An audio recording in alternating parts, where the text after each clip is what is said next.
जो आज पीएम मोदी ने कहा है वही हमने लिखा है। मिट्टी में मिलाने को कहा था, मिट्टी में मिला दिया है। प्रधानमंत्री मोदी ने ऑपरेशन सिंदूर को लेकर बिहार से ये हुंकार भरी। रघुकुल रीत सदा चली आई, प्राण जाए पर वचन न जाए। भगवान राम का ये वचन प्रधानमंत्री मोदी ने दोहराया है।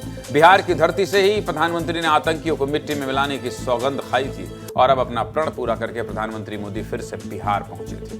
बिहार दौरे के दूसरे दिन प्रधानमंत्री मोदी ने ऑपरेशन सिंदूर और सेना के शौर्य का जिक्र किया। बिहार में इसी साल चुनाव होना है, ऐसे में प्रधानमंत्री की हुंकार ने बिहार चुनाव की अनौपचारिक शुरुआत कर दी। पीएम मोदी के बिहार दौरे के दूसरे दिन नीतीश बाबू भी खूब चर्चा में हैं, इसलिए तस्वीर नीतीश बाबू की भी दिखाऊंगा। तो चलिए पूरी खबर आपको बता देता हूं और शुरू करते हैं ऑपरेशन सिंदूर के जिक्र से।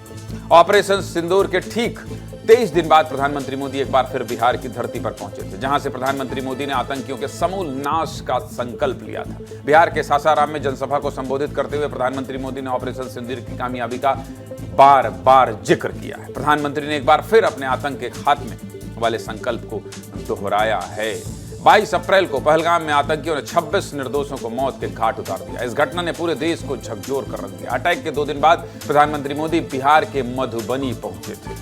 मधुबनी से ही प्रधानमंत्री ने आतंकिस्तान को सख्त संदेश दे दिया और साफ साफ कह दिया कि आतंक और उनके आकाओं को मिट्टी में मिला देंगे। बिहार की धरती से पीएम मोदी ने प्रण लिया और 13 दिन के अंदर ही दुनिया ने प्रधानमंत्री मोदी के संकल्प और भारतीय सेना के शौर्य का अद्भुत प्रदर्शन देखा। 7 मई को ऑपरेशन सिंदूर के तहत भारतीय सेना पाकिस्तान और पीओके में घुसकर आतंकियों के ट्रेनिंग सेंटर को ही तबाह कर दिया, जिसमें 100 से ज्यादा आतंकी मारे गए। प्रधानमंत्री ने बिहार में जो कहा था कि हम आतंकियों की बची खुची जमीन को खत्म कर देंगे, उस वचन को 13 दिन में पूरा किया और ठीक 23 दिन बाद एक बार फिर बिहार लौटे और अपने प्रण को फिर से दोहराया। 24 अप्रैल और ठीक 23 दिन बाद 30 मई को प्रधानमंत्री ने क्या कहा था, सुनिए।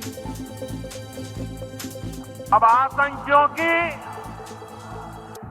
बची खुची जमीन को भी मिट्टी में मिलाने का समय आ गया है। प्राण जाए पर वचन न जाई, यानी जो वचन एक बार दे दिया वो पूरा होकर के ही रहता है। प्रधानमंत्री मोदी ने अपना वचन पूरा कर दिया है। मोदी भले ही बिहार के दौरे पर थे, लेकिन आतंकवाद का जिक्र हुआ तो प्रधानमंत्री नक्सलवाद का जिक्र करना नहीं भूले। प्रधानमंत्री ने कहा कि 2014 से पहले देश के 125 से ज्यादा जिले नक्सलवाद से प्रभावित थे, लेकिन अब सिर्फ 18 जिले ही नक्सलवाद से प्रभावित बचे हुए हैं। नक्सलवाद पर पीएम मोदी ने क्या कहा, ये भी सुनिए। बीते वर्षों में हमने हिंसा और अशांति फैलाने वालों का कैसे खात्मा किया है, बिहार के लोग इसके साक्षी हैं। 2014 से पहले देश में 125 से ज्यादा जिले नक्सल प्रभावित थे। अब सिर्फ 125 से ज्यादा, अब सिर्फ 18 जिले नक्सल प्रभावित बचे हैं।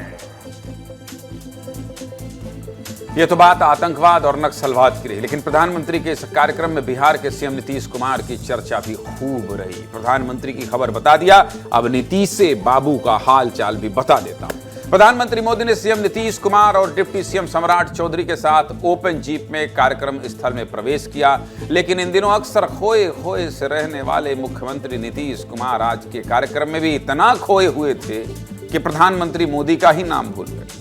अब बताइए, किस्मत हो तो नीतीश कुमार जैसी। 20 साल से ऊपर का समय हो गया, 20 साल से ऊपर का समय मुख्यमंत्री बने हुए, पार्टी आई गई, इसके साथ गए उसके साथ गए, मुख्यमंत्री बने रहे और अब खोए खोए से रहते हैं, तब भी मुख्यमंत्री ही बने हुए। बताइए, आईएएस के कपार में गमला रख देते हैं। समझ रहे हैं आप? कपार इसलिए बोल रहा हूं क्योंकि बिहार की खबर है। पीएम मोदी को अटल बिहारी वाजपेयी कह दिया है, बाद में सॉरी भी बोला है। पहले सुनिए आज कहां फंस गए नीतीश बाबू, फिर आगे कुछ और तस्वीरें आपको दिखाऊंगा। देखिए, माननीय प्रधानमंत्री श्री अटल बिहारी जी ने नरेंद्र मोदी जी ने अटल बिहारी वाजपेयी तो पहले काम किए थे, तो अभी जो आदरणीय नरेंद्र मोदी जी भी आपके लिए इतना काम कर रहे हैं, तो एक बार खड़ा होकर के इनका अभिनंदन करिए। सब खड़ा होइए, खड़ा हो सब, अरे सब खड़ा होकर के इनको प्रणाम करो। अरे खड़ा हो जाइए सब खड़ा हो जाओ। ये आदेश नहीं, डांट था भाई। क्या हो गया है नीतीश बाबू आप बताइए? देश के प्रधानमंत्री का ही नाम भूल जा रहे हैं आप। इतना ही नहीं, नीतीश बाबू मंच पर थे तो बार बार प्रधानमंत्री के सामने हाथ जोड़ रहे थे। नीतीश कुमार ने पीएम मोदी को 30 सेकंड में 10 बार हाथ जोड़कर प्रणाम किया है। 10 बार। नीतीश कुमार और पीएम मोदी की यह तस्वीर पूरे देश में वायरल है। इसीलिए तो कह रहा हूं, क्या हो गया है नीतीश बाबू आप। बीते 26 मई को भी नीतीश बाबू का एक वीडियो वायरल हुआ था। पटना में एक कार्यक्रम में एक आईएएस अधिकारी ने नीतीश बाबू को गमला भेंट किया। नीतीश बाबू ने यह गमला आईएएस अधिकारी के सिर पर ही रख दिया। फिर क्या, मोबाइल का जमाना है। नीतीश बाबू का ये वीडियो वायरल हो गया। नीतीश कुमार की खबर मैं आपको लगातार दिखा रहा हूं। 20 मार्च को जब नीतीश कुमार का राष्ट्रगान वाला वीडियो वायरल हुआ था, तब भी आपको दिखाया था और कहा था कि आखिर नीतीश कुमार को क्या हो गया है। इसी साल 20 मार्च को नीतीश कुमार राष्ट्रगान के वक्त भी अपने पास खड़े अधिकारी का हाथ खींचने लगे। इस वीडियो के वायरल होने के बाद नीतीश कुमार की खूब किरकिरी हुई थी। ऐसा पहली बार नहीं हुआ है जब नीतीश कुमार ने इस तरह की हरकत की। नीतीश की पुरानी हरकतों की 4 तस्वीरें देख लीजिए। पहली तस्वीर इसी साल 30 जनवरी की है। राष्ट्रपिता महात्मा गांधी के पुण्यतिथि पर श्रद्धांजलि सभा रखी गई थी। इस सभा में नीतीश कुमार ताली बजाने लगे। दूसरी तस्वीर नवंबर 2024 की है। बिहार विधानसभा के दौरान सीएम नीतीश कुमार ने मंत्री अशोक चौधरी का ब्रेसलेट अचानक खींचा और मुस्कुराने लगे। नीतीश कुमार की इस हरकत ने भी सदन में सभी को चौंका दिया था। खूब सवाल भी उठे थे। तीसरी तस्वीर 18 जून 2024 की है। मस्ती मजाक में थे मंत्री अशोक चौधरी और डिप्टी सीएम विजय सिन्हा के सिर से अपना सिर टकराया था। चौथी तस्वीर 21 सितंबर 2023 की है। मंत्री अशोक चौधरी के कंधे पर सिर रखा था।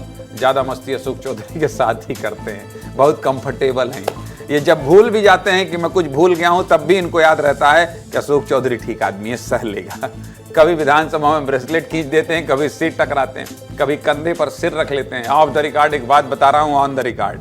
मुझे अभी एक अधिकारी मिले, उन्होंने मुझसे कहे पता है बिहार में क्या हो रहा है? मैं कहा क्या हो रहा है? बोले अचानक एक दिन अचानक 2 बजे रात, 1:30 बजे रात, ये देखिए काल्पनिक घटना भी हो सकती है पर किसी एक बड़े व्यक्ति ने बताया, बता रहा हूं, ये सब मीडिया में नहीं आई कहानी। तो नीतीश बाबू क्या किए कि रात को 1:30-2 बजे इन्होंने कहा गाड़ी लगवाओ। गाड़ी लगवाए, बोले फलाने मंत्री के यहाँ चलो, वहां गए, बोले चाय बनाओ। हाँ 2-3 बजे रात चाय पिए, फिर बोले एक और मंत्री के यहाँ ले जाओ, वहां गए तो मिक्सचर खाए। और जब उनको 4-4:30 बजे याद हो गया कि ये तो रात वाला मामला है, तब फिर बोले चलो बंगले ले चलो। हमको कहे बताया नहीं तुम लोग बुड़बक, हम कहाँ चल रहे थे, क्या चल रहे थे। ऐसी कहानी इन दिनों वायरल है। गजब, नीतीश बाबू गजब है। और उनकी राजधानी माफ कीजिएगा, राजनीति उनसे भी गजब है। कभी इस करवट तो कभी उस करवट। सीधे मुद्दे की बात क्या है? सीधे मुद्दे की बात यह है कि बिहार में चुनावी सरगर्मी तेज है। अब प्रधानमंत्री की भी बिहार के चुनावी मैदान में एंट्री हो गई, तो राजनीति में शोर तेज हो गया। बिहार की राजनीति में कैसी हलचल है, नेता कैसे वार पलटवार कर रहे हैं, सुनिए। कांग्रेस और आरजेडी वालों, इन्होंने कभी दलित पिछड़ा की इतनी तकलीफों की चिंता तक नहीं। ये लोग विदेशियों को बिहार की गरीबी दिखाने के लिए घुमाने लाते। भाइयों बहनों, बिहार में और देश में सामाजिक न्याय का नया सवेरा एनडीए के दौर में दिखा है। प्रधानमंत्री आइए, अभी लिट्टी खाइए। अब बोलिए कि लिट्टी हम डेली खाते हैं, बिहार का मेरा रिश्ता है। मोदी जी आइए तो 2-4 भोजपुरी लाइनों मारिए। क्या हाल बा? खाली बोले से ना चली मोदी जी, 11 साल देख ले रहुआ के खाली ठगे। आपकी बात ठगाए ना, तोहरे ठग दे।